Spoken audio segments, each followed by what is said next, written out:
Time for your quick talk of the week here on Chair Shot Reality. Brian Gulish, Justin LeVar, and if we're going to be talking about something right off the bat, quickly, it's got to be the ESPN Behind the Curtain piece that aired Tuesday night, Brian. And most of you, probably all of you, don't know this. Brian used to work at ESPN up there in good old Bristol. So, Brian, we're going to let you lead it off here. What's your reaction to this very hyped piece that ESPN did on WWE and specifically NXT? It was a very hyped piece, and it was a very good production by ESPN, but this is what the WWE needs to have on the WWE network. I've been begging for 2 years to get that behind the curtain type feel to see what it was like. We saw it WrestleMania 24 last year with Daniel Bryan. You see it in the Roman Reigns pieces. We need more of that. But why don't give it to those who are paying for a subscription, $9.99 a month, depending on which month it is lately, when every other month seems to be free for the WWE. Now, a lot of the footage on there was old. They took it from the old King of the Ring footage of Vince McMahon and Stephanie a couple years back.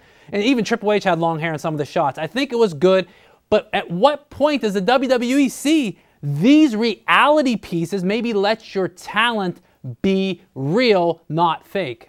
I couldn't disagree with you more on a lot of what you just said, Brian. You're right.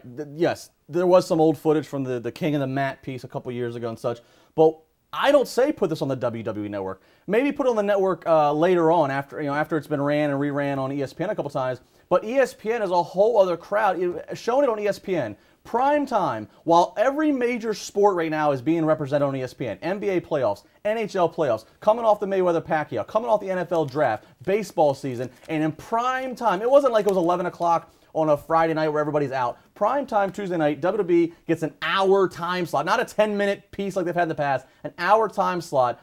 That's not something you put on the network where you already have diehard regular wrestling fans. This is something where maybe you draw somebody in because of the great story of Adam Rose and all. But I will say, you're right. This does wonders for WWE talent, specifically the three that we're focused on.